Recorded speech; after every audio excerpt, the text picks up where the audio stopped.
So let's get this AMA started. First, if you'd like to ask a question in voice, please press request to speak. We will pick people one by one so everybody has a chance to ask something. Once you're unmuted, feel free to ask your question. We're also going to have questions for people who couldn't make it tonight. It's on the AMA questions channel. We'll get to those too, but we're going to prioritize spoken questions over the written ones. All right, so hello, everybody. Lots of people coming in. Would anybody like to ask a spoken question? Okay, none for now. How about a question from the AMA questions channel? Can you give us a question, Big Unicorn? Okay, yeah, here we go. We have one from Kadiliman.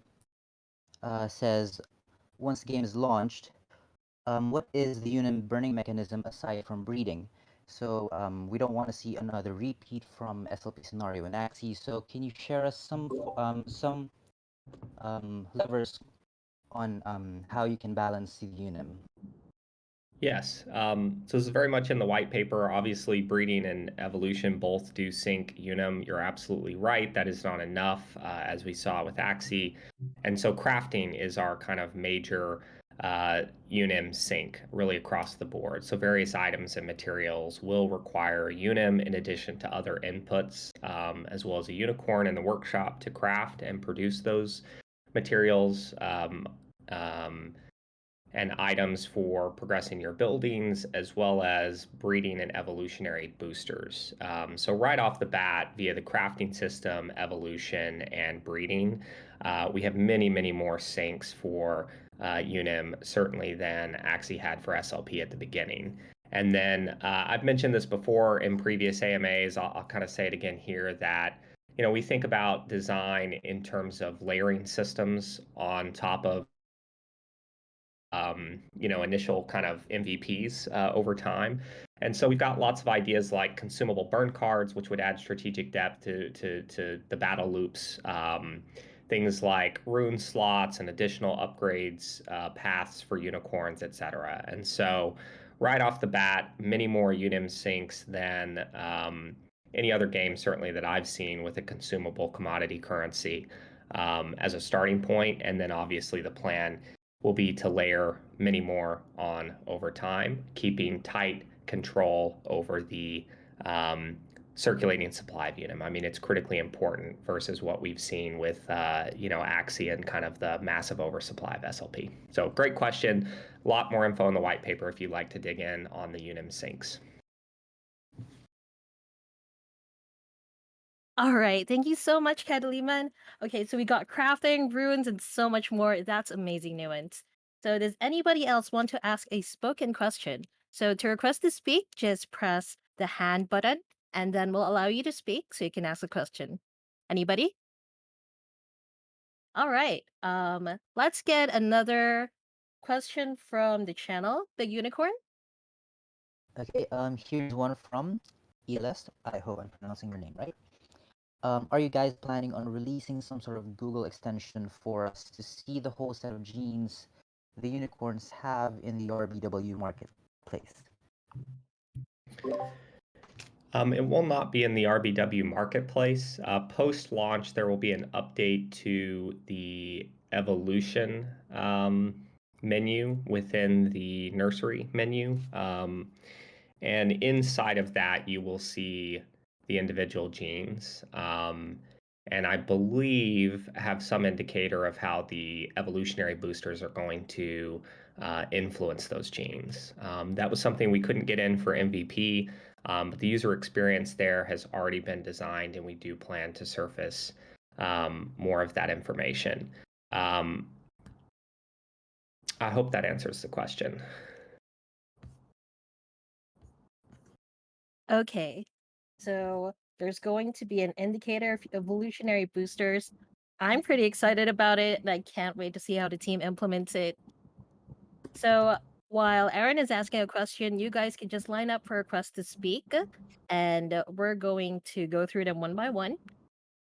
While nobody's requesting to speak yet, let's have a couple more questions. Big Unicorn.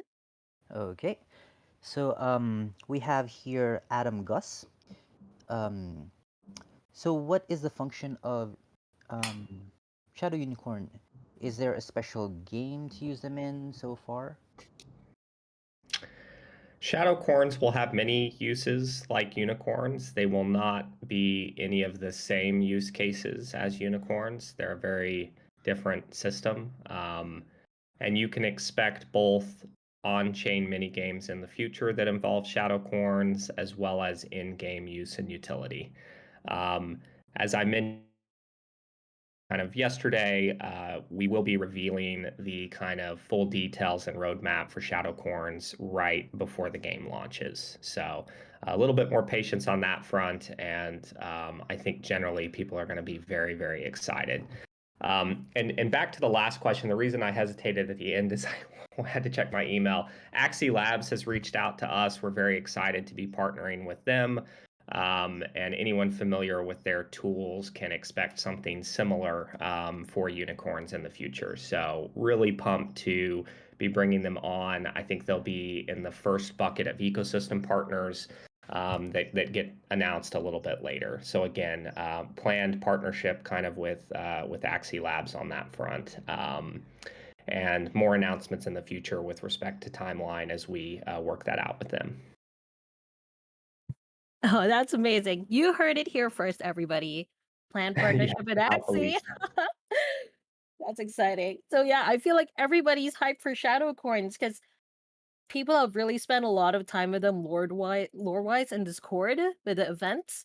So yeah, I really think people will look forward to those. So we have Sephiroth 13. Would you like to ask a question? Come on. Hello. Oh, buddy. Mic trouble again, bro? Please, do you hear me now? There we go. Oh, we can Oh, hear you. We can it's hear you. awesome. Yeah. Hello again, guys. I wanted to ask you regarding the evolution of the baby unit to a grown up. So you always need to pay with the Uniman RBV token, right? So there's no timeline for it to become an adult without that, right? You always need to spend both Unum and RBW in an evolution in addition to the class berries for that unicorn. And then the only optional is the evolutionary booster. So that is an optional thing and would be only if you're really trying to optimize for the highest quality stats. I think if you have kind of a farm corn to begin with, there are situations in which you may not want to apply an evolutionary booster or do one of the lower tier ones. I think if you have already a pretty high stat Gen 0 corn, you're going to likely want to apply the highest tier evolutionary booster possible to just optimize on that stat roll. Awesome. Thank you. And one more question regarding that. Will those RBW tokens that we are spending on breed and evolution, will they be burnt or are they just return into the liquidity? They go into the treasury. And the idea there is obviously eventually the play and earn and the staking rewards will deplete from the original pools in which they're allocated to based on what you see in the white paper. And treasury inflows of RBW will certainly be utilized in the long term to continue providing many forms of rewards, including the play and earn rewards. So they're not being burned from supply. Unim, of course, is burned from supply when used, but RBW is precious. We're not going to burn those tokens. Wait, and last portion of it, sorry. Mhm. Will there be a way to receive Unim or RBW in the game, or we will need just to buy those tokens? There will be sources of Unim and RBW in the game. RBW, you're going to see that from selling into the RBW marketplace. That's probably going to be one of the larger sources for it. Obviously, when the battle loops come out, winning those battle loops will provide Unim and RBW. There will be ways via like gathering and stuff to see UNM and RBW. But there's not going to be any like, hey, you just show up and press a button and you get UNM or RBW. That's something that we're very much avoiding in the game design. So it will come through the gathering quests and other systems that we've yet to announce as far as the farm sim is concerned. And then you'll receive it for ranking highly in tournaments on the jousting front, obviously in races and things of that nature. Awesome. Thank you so much. Yeah, no worries. Appreciate the questions. All right. Thank you so much for the super insightful question, Sephiroth13. Okay, do we have other people who want to speak? None for now. Okay, Big Unicorn, hit me with another question. Okay, hitting you with another one from Chokes.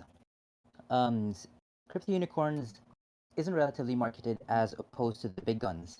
And as someone new to the crypto market, especially NFT games, I'm not in the know like the whales and season guys when it comes to new games. So startup wise, we already came in when market was too high for us small time players to enter the market. Now, what are your plans for small time newcomers? Yep. You start with common land and you wait on kind of the Gen 1, Gen 2 unicorns to get bred. There are many groups, whether it's Breeder DAO or other partners, that are going to be actively breeding and trading on the secondary markets. And you should expect there to be great opportunities for you to come into the game at that point, right? I mean, it is very much, I think, on all of us to grow and build this game and realize that with 100,000, a million, 10 million, 100 million players, there's obviously a lot more value in the RBW token long term. And we're well on our way to kind of building out that generational IP. And so generally, I would say common land is a decent place to start. You can begin farming, planting, harvesting berries, and obviously wait on the all of the breeding that will occur with the launch of the game. I mean, that's very much the part of it as we inflate the supply of new unicorns in the early days. That allows us to onboard, new players into the community, and obviously grow a larger pie for everyone involved. So that's a really critical phase that we effectively kick off the day the game launches, and we see as kind of the growth phase of the economy, which of course is one of the most important, given that it leads to the transitional and eventually the maturity phase of the economy. So for players that are just now kind of showing up and into the community and looking at asset prices and things of that nature, if you do anything now, I would pick up a common land of your favorite class and then get ready for watching the secondary market as the game launches and breeding kicks off.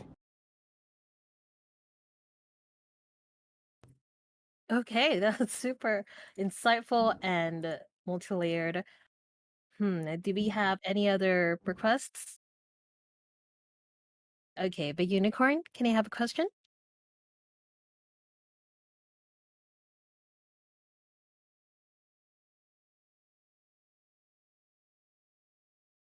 Oh wait, we have High C.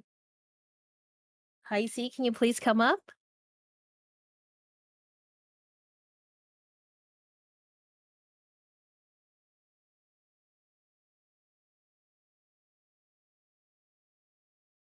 We've sent out an invite to High C so you can come up and ask a question.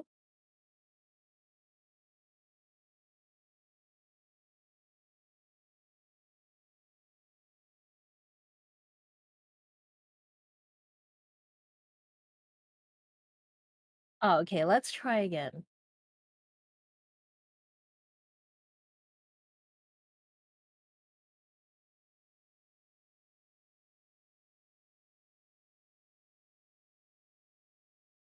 Okay, there we go. Hey. Hi, you guys hear me? Mm-hmm. All right. Yeah, I just have a questions regarding the loot boxes. Is there any plan to release some info regarding what might be in the loot boxes other than, some crafting material? Are there some secret items that we should be looking out for? Because right now, if the shadow corn eggs supply run out, it seems like it's more valuable to just get the rare loot boxes instead of the mythic ones. Yeah, it's a great question. We will be revealing more about what the reward tables for loot boxes look like this coming month in March. Um, one clarification, and this is, I guess, going to be new info for people that didn't hear it earlier. When the Shadowcorn egg supply runs out, the summoning altar is gone. So at that point, it's not about farming loot boxes, it's about acquiring the remaining unim and preparing for the launch of the game. And obviously, the Unim and community loyalty program and reward leaderboard. Appreciate the patience on that. We're getting very close to launch and kind of undergoing final testing now.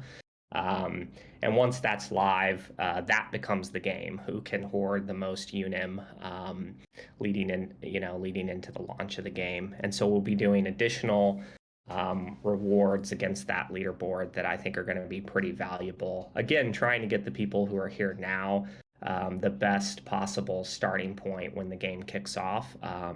Again, it's kind of the inception moment for the economy, and we need to kick right. And so the idea is to very much, reward participants now.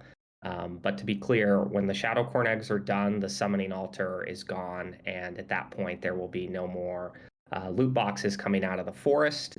There will be loot boxes available for ranking on the Unim leaderboard. Okay, thank you. No worries. Thanks for the question. All right. Thank you, Heisi.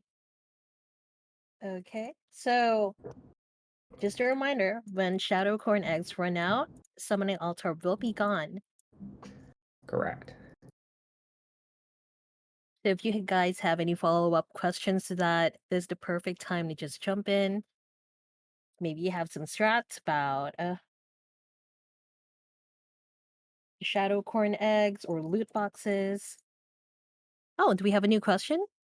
Oh, yeah, we do. Camel hype. All right.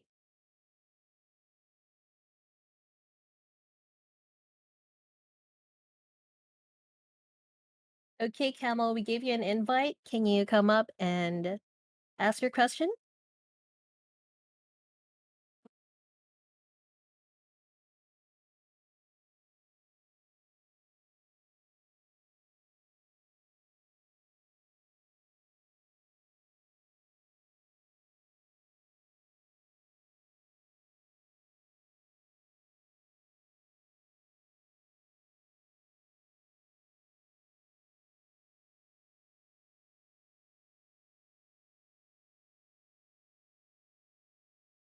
Ah, here is the button. Sorry for the delay. Can you hear me now?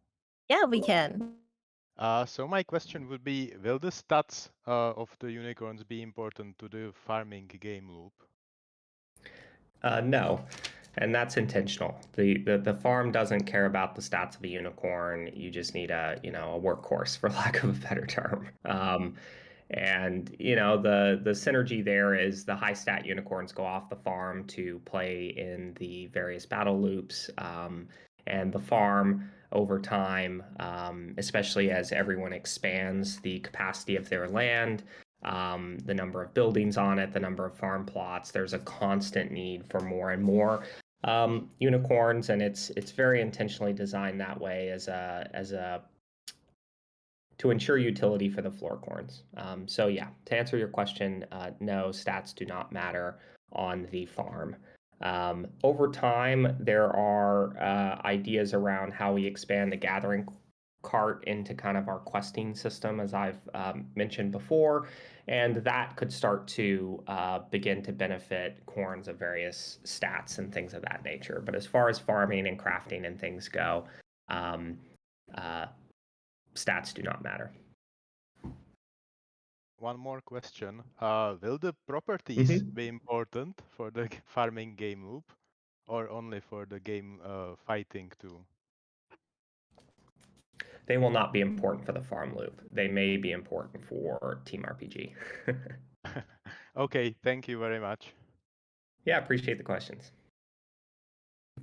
All right, thanks so much, Camel. So for other people in the future, if you get an invitation to speak, there's going to be a green bar at the top, and you can press accept or decline. So it's easier for other people. All right, we have Artem 13. Hey.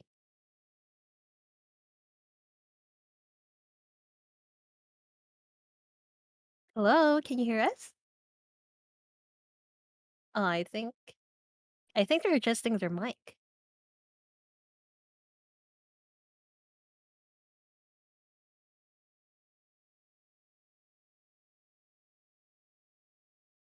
Okay, so I think they're going to be adjusting their mic for a bit. Let's go with I hate crypto KMS. Nice name. All right. Hello. Hey. Hey, sorry, I just joined the AMA, so I don't know if someone asked this already. Yesterday in interview you said Shadow Dark Forest Part 2 is likely to be Q3. So will the Shadowcorns have like a use case before the Dark Forest Act 2?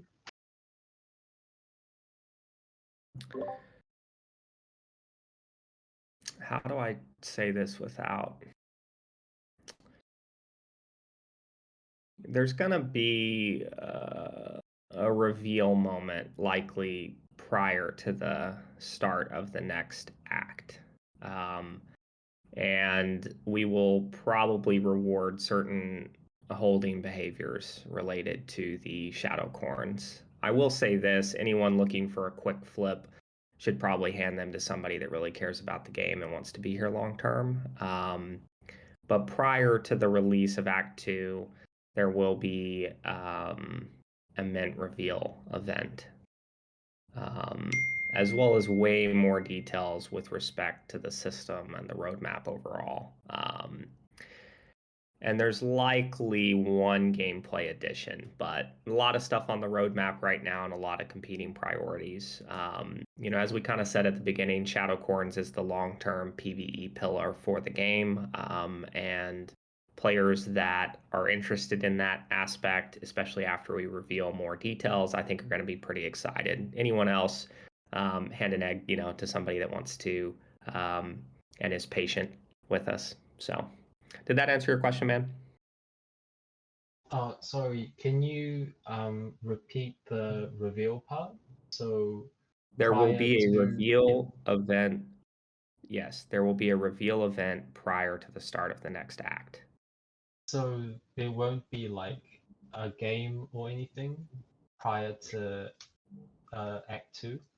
It's going to be very similar to the fact that, how we minted eggs in October and then revealed them a couple weeks later, or November, sorry, and we revealed them a couple weeks later, and then you waited, and then all of a sudden we surprised you with a Dark Forest mini game. So again, they're not going to have immediate utility. Okay, thank you so much. Appreciate the question. Thank you. Hey, thanks so much, Unicorn Fam. Okay, we have Artem 13 back. Hey. Your mic working now?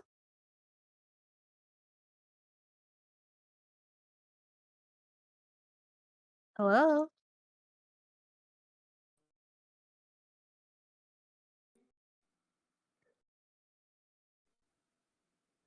Hello, do you hear me? Yes. Okay, amazing. All right. Please ask your Uh, question. is there any leaderboard inside the game where players will be rewarded with any special or rare items? Yes, there will be. We are building a full kind of event harness that will let us run leaderboards, not just for the farm sim, but for all the battle loops. So yes, especially over time, we will have many different leaderboards that are running that appeal to different players playing different systems. Very similar to kind of the sophisticated leaderboards we've run in the past prior to this title. So yeah, that's going to be a huge part of gameplay. There'll be leaderboards for grinding out berries and all kinds of stuff that will allow you to kind of be competitive. And I should say too that with the release of neighborhoods, as we start to layer in some of the guild features, there will be leaderboards for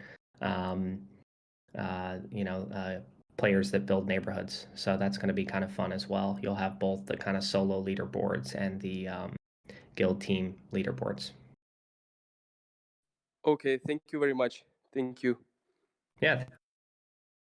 Thank you so much, Artham13. Oh, this revelation is sure to get all of the gamers excited. We have Lance. Hey, Lance. Hey, how's it going? Hey, what's your question? So, my question is around the loot boxes. So, I don't know if there's been much detail that's been given. I haven't seen any, but like just speculation on the value of the loot boxes that are being minted through the Shadowcorn Arena or the Shadowcorn Dark Forest mini game. Can you give any more insight into what is going to be included, when they will be revealed, and the quantity or value of what's inside of them? You'll never know until you open it, right? But we will be giving more details in March with respect to what you can expect out of those boxes. And again, I'm not going to give someone exactly what they're going to get. It's a loot box, right? But we will give a much better indicator of what you can expect out of those boxes for sure. So are they gonna be available to open as soon as the game is launched, or is it going to be a later utility? That's the current target. My understanding is that we're on track for that. So yes, they should be. If that's not the case, it would be very shortly after. But they're pretty important to ensuring people have starter packs of materials and enough to really give you kind of a boost at kickoff. So we're pushing very hard to ensure that the ability to open them hits with game launch. Right on. And the what's included in them, I'm assuming, will vary from box to box. Is that correct? Within a set range, yes, and based on the rarity of the box. That is correct, though. Okay. Awesome, Aaron. Thanks for doing these AMAs all the time. I appreciate it. Yeah, no worries at all. One kind of just tangential, I'll just give another answer on that as well, which is like the golden tickets work a bit different than loot boxes. It'll be more about accumulating golden tickets because there'll be a set reward that gets multiplied the more of the golden tickets that you have, right? So that will work a bit different than loot boxes, which will have obviously a reward payout that has ranges based on rarity. The golden tickets are more about like, can I get to say 10 and get a 10x bonus on what you would get with 1? So, but thank you for the question, Lance. Yeah, thanks for having me up here. All right, thanks again, Lance. So golden tickets are multiplicative and loot boxes have this like range to them. Is that right? Correct, yes. The loot box ranges are based on obviously like rarity or the tier of the box. And then, yeah, the golden tickets, much more like kind of going to Chuck E. Cheese. You got more golden tickets, you're going to get better rewards, right? So we do a kind of booster or a multiplier. Yep. Yeah, that's really funny. Okay, so everybody with loot boxes, look out this March so you can find out what's inside them. Okay, do we have more requests? Okay, we have Camel again. Nice to see you so soon. Hello again. Sorry, two more Hey. questions from me. First is there an example of how the market bonding curve works? For example, in some other project or something? I don't understand the question, man. Are you talking about the rainbow token place? Yeah, there's in the white paper there's saying that it's not a standard marketplace like in Axie Infinity, right? There's some bonding curve. Oh, yes, correct. Actually, Rob, our technical director, wrote a really good write-up that we're going to make into a blog post to kind of better explain how this works. But effectively, you'll have a certain number of bundles in the marketplace every day. It could be a bundle of 100 cloudberries. It could be a bundle that includes a single tier 6 evolutionary booster. It will have kind of a starting price denominated in RBW tokens, right? The big experiment here, as I've said before, is leveraging RBW as the unit of exchange within the game itself. And the idea is that as players sell into the marketplace, send a unicorn to market with their bundles, obviously they will get the RBW and the price will go down.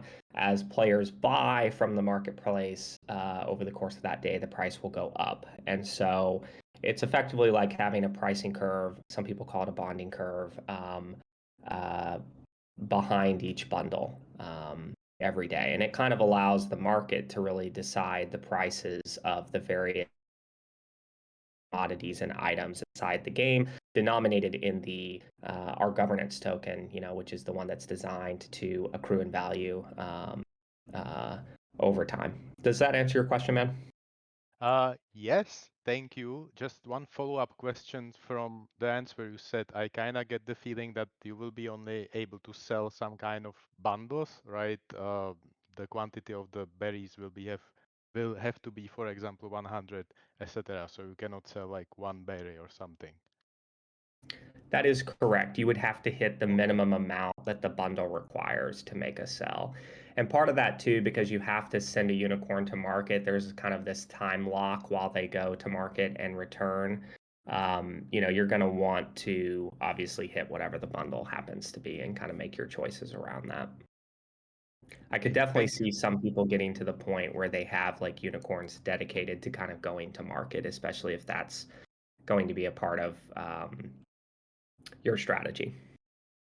Okay, thank you. One more quick question. Will the unicorn NFTs also be sold in the Rainbow token too, or in some other currency? No, for now, we're keeping land and unicorn NFTs denominated in ETH like they are today. So you would, take the NFT out of the game and you would be able to trade it on any secondary market that you choose. So that's currently the plan there. Okay, thank you very much. No worries. Appreciate the questions. Thank you so much, Camel. We have Barbigon. Barbigon? Tell me if I'm butchering your names, guys. You have been coming up? Yeah, that's Hey. correct. Yeah. Oh, nice. Hello, guys. I'm just going to ask one quick question. When you said earlier that unicorns are going to be traded on the secondary market, is that secondary market right now is the open sea, right? Are there any other markets right now for the unicorns?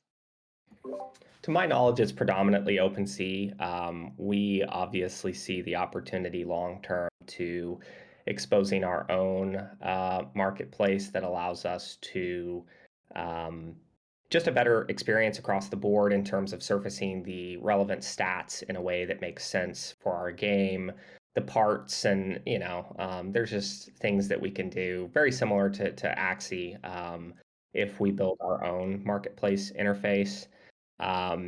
Obviously, that's something that we're trying to kind of put into the roadmap, but will conflict with other, priorities. So I really don't have a ton to put that together. I think it's a big win for all of us because we can get rid of OpenSea's 2.5%, charge some nominal fee that goes into the treasury, and give a better experience for everyone involved. And so that's definitely something I'm pretty interested in trying do.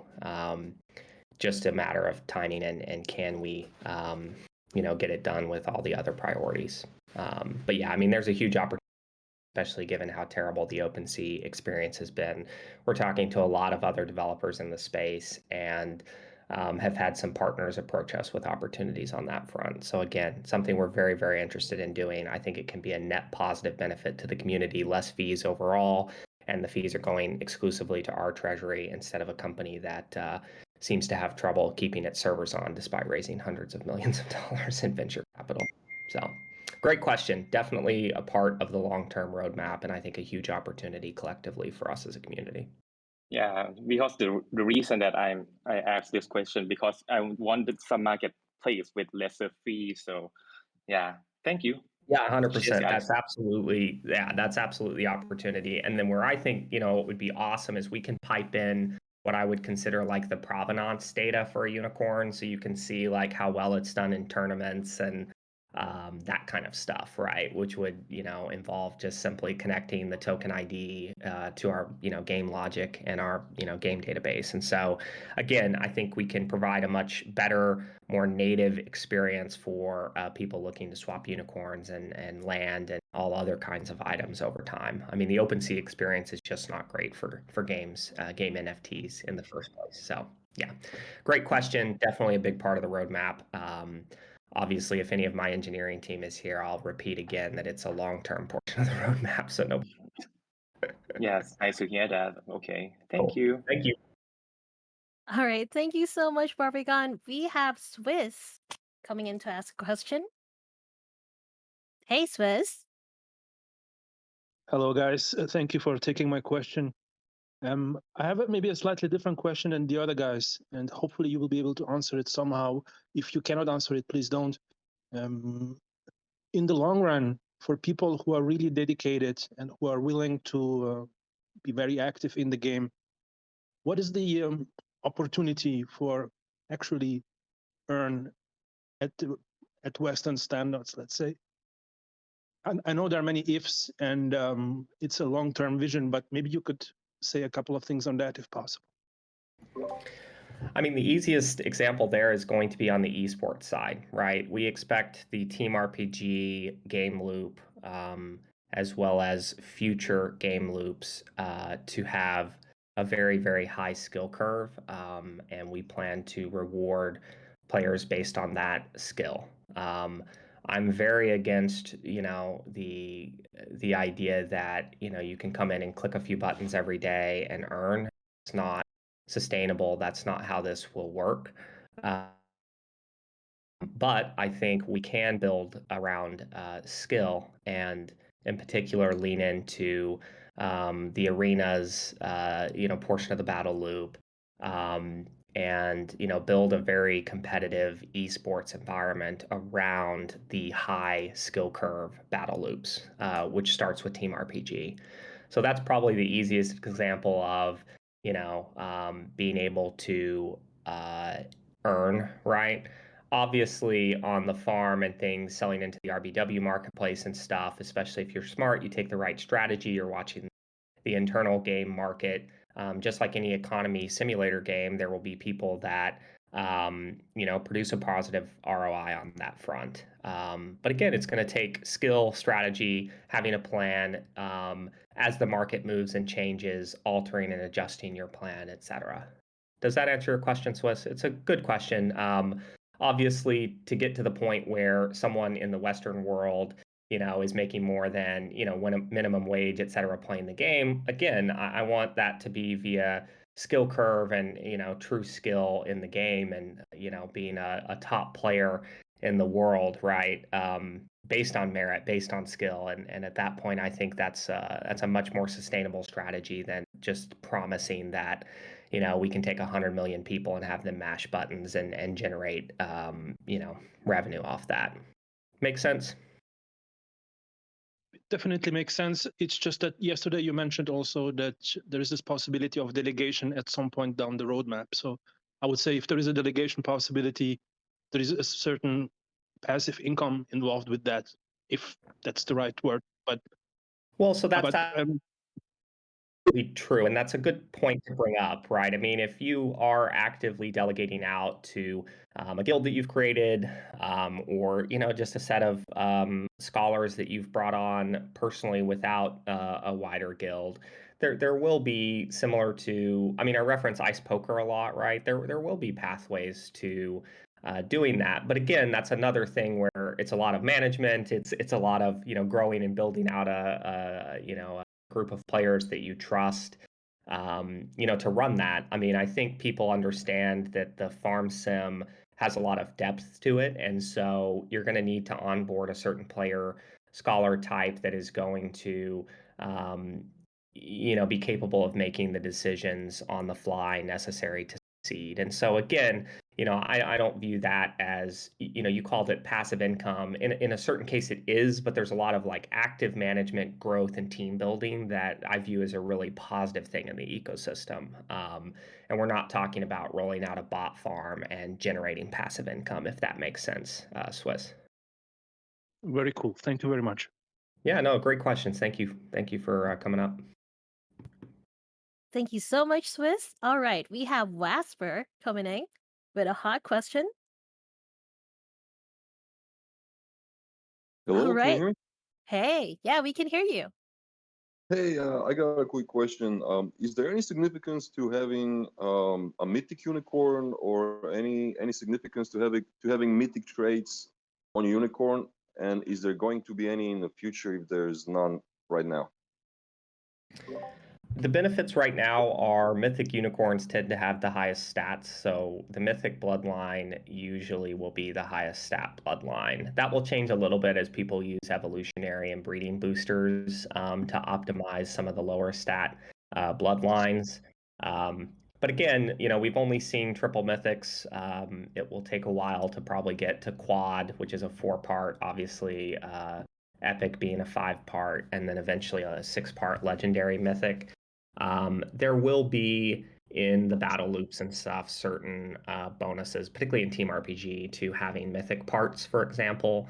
On the farm, again, the farms don't necessarily care about the stats of a unicorn, and so, or at least now. And so at launch, the reason behind having a mythic is obviously for rarity, the chance to breed a mythic bloodline, and kind of everything that will follow from there. Alrighty, thank you. No worries. Thank you. Okay, thank you so much, Wasper. Next up, we have Johnny Fiat. Fiat? Yeah, Fiat. Can you come on up?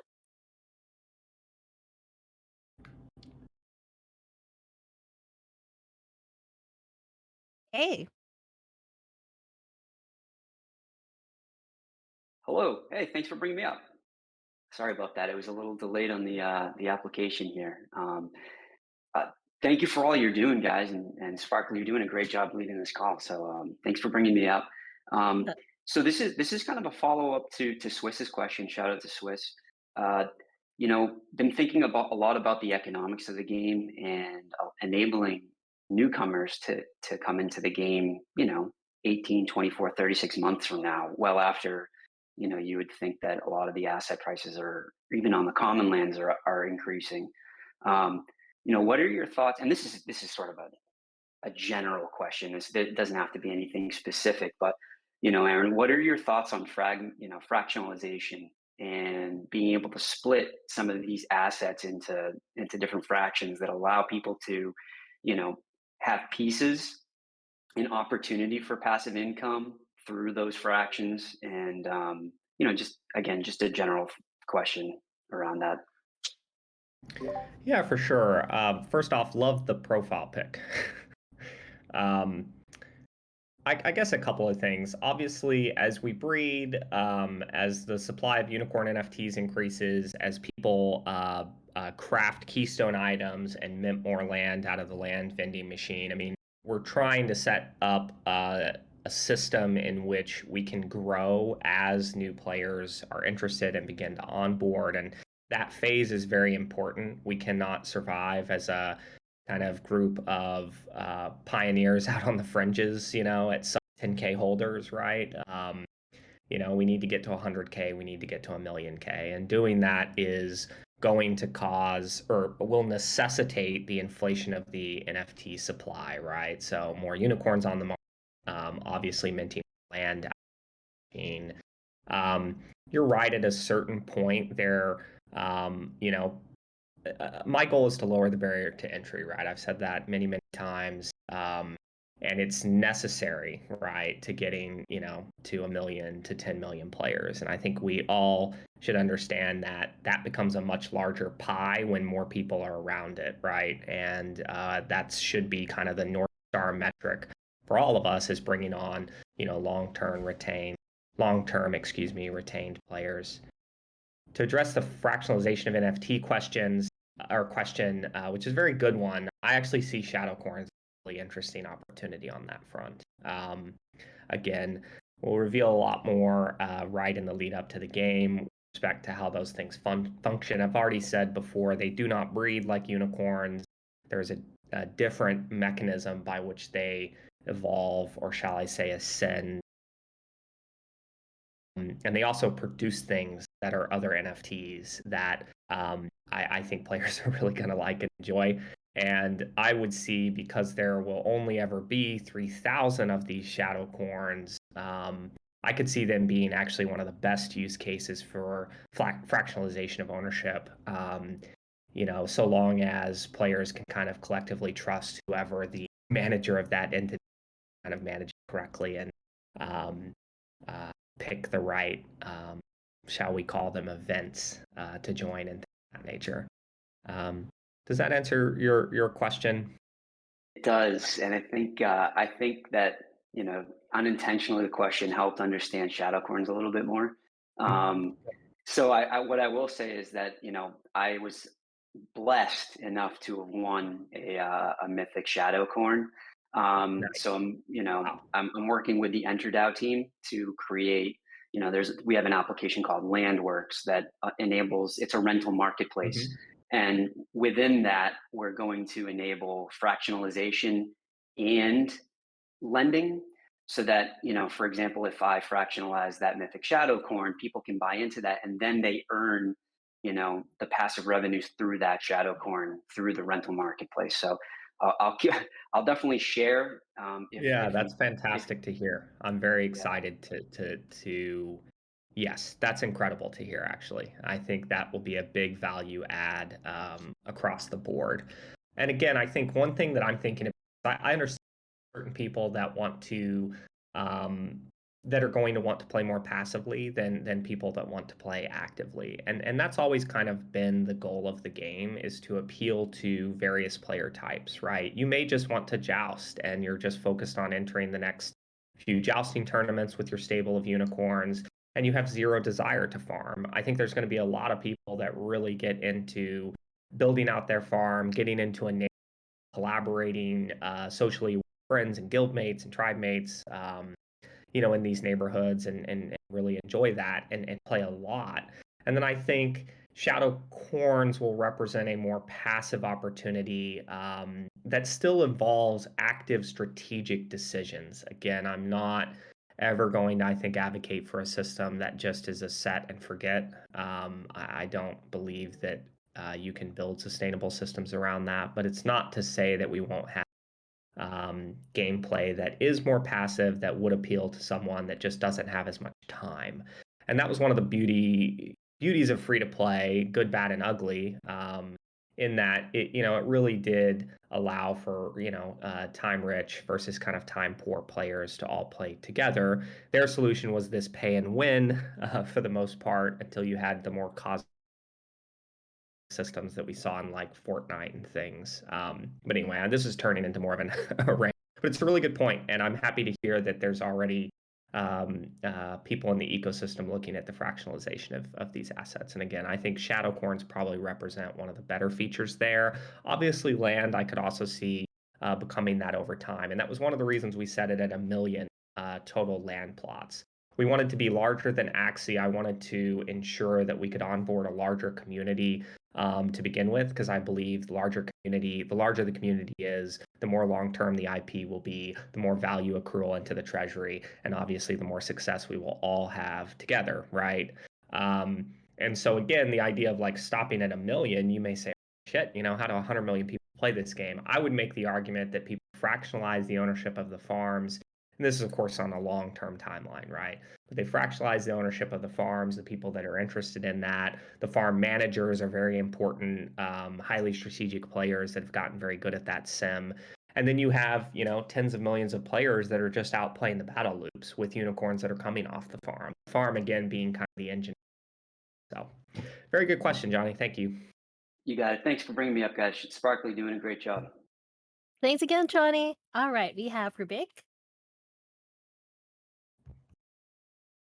Hey, Rubik. Hey, how you going? It's 4 o'clock in the morning here, so if I'm not fluid, I apologize. Appreciate the dedication. I've been seeing you in chat too, Rubric. Big Rubik. fan. Sorry, Big. I'm pretty excited about the project, to be honest with you. But my question does kind of relate to what Johnny Fayette just said. Mhm. Like the onboarding of 100 million players, you mentioned that, like there's a huge resistance to crypto and to NFTs in the traditional gaming world. And I know that firsthand because I've been gaming for many, many years, and all my gamer mates, every single one of them, cannot stand NFTs and crypto. And Yeah. Yep. they literally argue blue in the face about it. And most of the Yep. people in the space right now are in it. 90% of the people in it right now for the money they can make out of it. And Yep. the strategy of going in with big guilds that buy all the assets and then rent it out. What's happening? We're seeing what's happening is that they are putting in heaps of money at the start, and then they're taking profits once they get to a certain point, and then that's not sustainable for growth as well. So, what are you doing to bring in a lower, like an entry level, like a free to play version, and maybe like Guild of Guardians is doing free to play game, or Illuvium free to play game, big time. It's a free to play game that doesn't need a wallet. All of them. Is there any strategy around that or thoughts around that from you to be able to onboard those haters and turn them into lovers? Sorry about my monologue question. No, I mean it's a good question. I think off the bat, I laugh a bit at NFT hate because my first gaming company was in 2009, right? And at the time, you had Angry Birds at the rope on mobile, right? And they were $1.99, dollar on iPhone, $1.99 on iPad, right? And then all of a sudden this play thing comes out, and even people within the games industry just railed against free to play. There's a great article on a game blog called Gama Sutra. You can go back and look. I think 2008, 2009. I mean, it's probably 2010, I guess, at that point. The App Store had come out and stuff. And just railing against free to play. And of course, free to play is the largest, segment of gaming today, right? And it was a phenomenal distribution mechanism because it lowered the barrier to entry to basically whatever it cost you to download the app on your mobile network. And so that distribution mechanism was great, but it did create this really horrid misalignment of incentives where you had such a small paying percentage of the consumer base willing to spend in free to play games, and it became about extracting as much value from those players as possible. And, that's it worked, and it does continue to work, but I think that generally, why not own the assets that you're buying in a game as a starting point? And when you look at 100 billion annually in free to play and, maybe 3 billion last year, mostly Axie, I just see an enormous potential for the ecosystem to grow. And quite frankly, it might grow around that small percentage of payers who used to pay in free to play, right? And I would like to think you can actually grow that percentage of paying users to a much greater extent. And I think the line I like to use is like, I want it to eventually buy a pack of Pokemon, right? And the barrier to entry becomes that. And I would like to think that we've got an IP valuable enough and a community that's welcoming and very compelling that people are like, fuck, I just want to be a part of this thing, right? And so there is a part of me that believes if we lower the barrier to entry over time, people, like, we will be able to win without going necessarily full free to play. I question trying to combine free to play tactics with NFT games. We're going to see what happens with Axie Origin. That's really free Axies. We're going to let you grind out Origin gameplay. And I think the hope there is, well, if it's fun enough, players will get to the barrier, whatever it is, and then they'll hop over it because they got an opportunity to play. And I'm not necessarily against that. I want to be clear. And obviously, I've spent the majority of my career in free play. But I don't necessarily think it's the right strategy right now. And of course, I say this, and I'll just name drop. Like, we talked to Voodoo, which is the largest hyper casual free to play developer in the world, based out of Paris, and they're very interested in doing a kind of a partnership with us. And we did actively discuss what you could do without unicorns in their various hyper casual games, right? And allowing kind of players to play for free alongside other players. There's not necessarily anything negative about that. And so again, Rubric, that's like a long-winded way of kind of saying that like long term, we would certainly look to add avenues for that. But I see a lot of potential just around the more crypto native, people who, are familiar with self custody and certainly unconcerned with the barrier to entry, which again needs to come down. Spend thousands of dollars to start playing a game. That is not scalable, right? The argument, I guess, I scale it down over time as we players into the community and eventually get to the spot where it is, spending, tens of dollars, right? I mean, clearly people spend $60 to go play Call of Duty, right? So again, I would kind of hesitate to say we have a way to free to play. But again, certainly not off the table, and it's a huge part of our experience as game devs. Cool. And last comment is my favorite ever comment in an Ask Me Anything from you was from you with Davis actually when you said, "Fucking ship it." It's so funny. I laughed about half an hour. Thanks for that. Thanks, guys. Appreciate it. Thank you for the support, man. Thanks, Vic. Okay, time check, everybody. We have 5 minutes left, so I think we can do 2 to 3 more questions. Okay, we have Martin. Hey, Martin. Hey there, can you hear me? Yeah. Awesome. Thanks for having me up. And Aaron, thanks for always being so generous with your time. I think it's really cool how you do that. If you would pretend for a bit that you weren't the creator of the game and you were a player, how would you be playing it? Like, what specialization would you choose? And like why does it excite you the most? And then one more question. I've kind of developed a summoning addiction, so I blame you guys for that by throwing the shadow coins in there. But I heard you on a previous AMA say that you're going to want to hoard some unim. But I guess I'm just trying to figure out the opportunity cost there.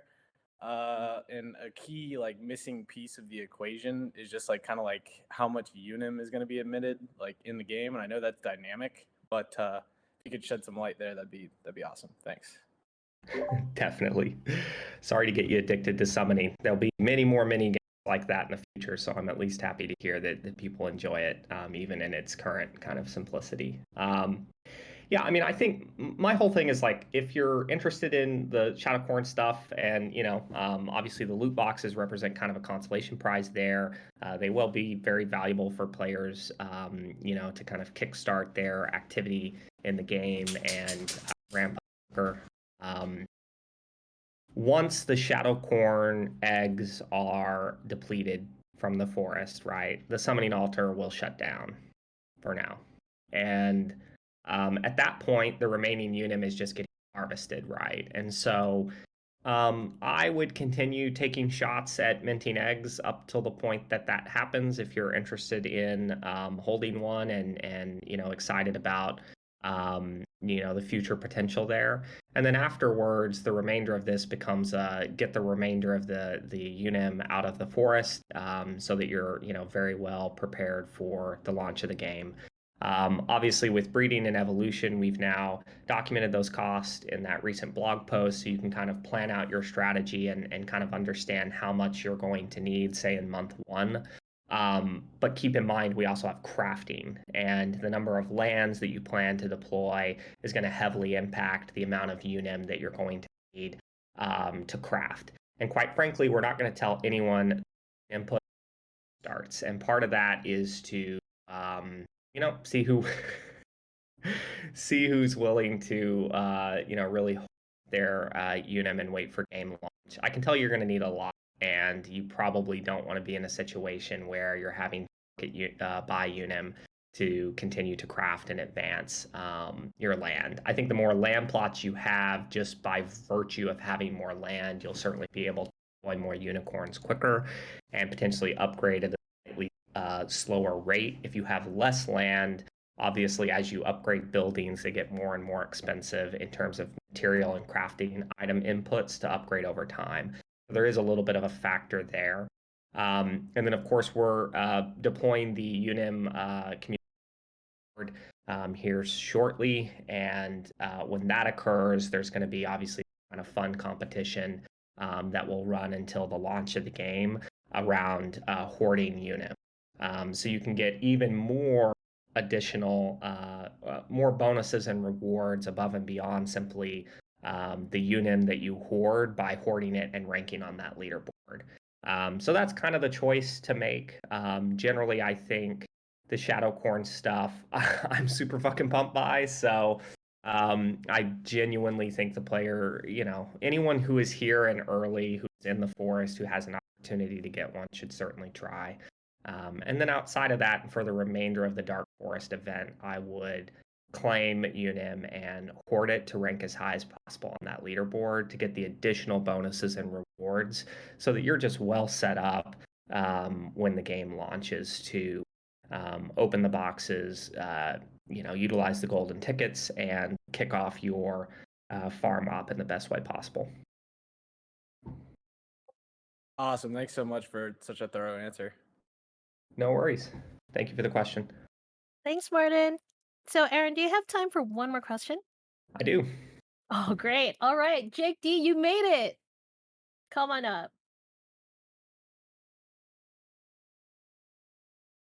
Hear me? Hey. Yeah, we can hear you. Okay, cool. So I had a question about land delegation, and because you had mentioned that in a previous AMA. If you do implement that, will that affect our loyalty, like holding status, if we were to put our land in that land delegation contract or however it's done? In the future, if we run loyalty kind of programs kind of post the game launch, we would certainly accommodate for things like that, right?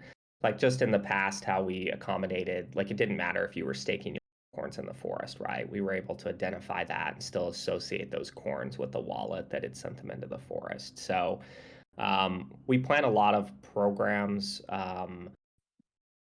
We're planning a lot of programs around the fact that how do I put this? There will always be loyalty reward programs for our community, right? And, based on the game play at the time, we can obviously accommodate for certain things like delegation, right? So we would be able to see, oh, and actually, sorry, your answer is even easier. Answer delegation does not involve moving your assets out of the wallet, the owner wallet, in our system. So that's actually a lot easier because it wouldn't leave the wallet. So you'd be perfectly fine on that front. Awesome. I've been dying to ask that for like a month now. Thank you so much. All good. That's good to clarify. I'm fucking stunned nobody asked about Copper launch on Monday. So I guess quickly here at the end, I want to the best practices here. Obviously, Copper launch, for anyone interested, is our public RBW sell on Monday. It starts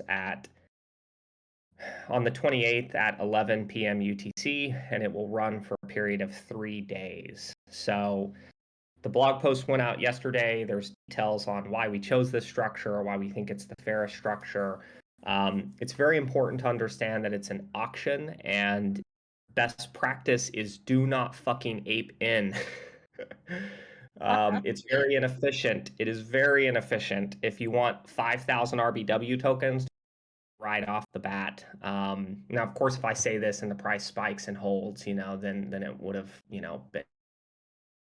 But generally, my advice is go to the Copper launch platform. You can see launches both on Polygon and Ethereum. There's been very few that have launched on Polygon. We will be launching on Polygon, and I think be the largest to date, hopefully.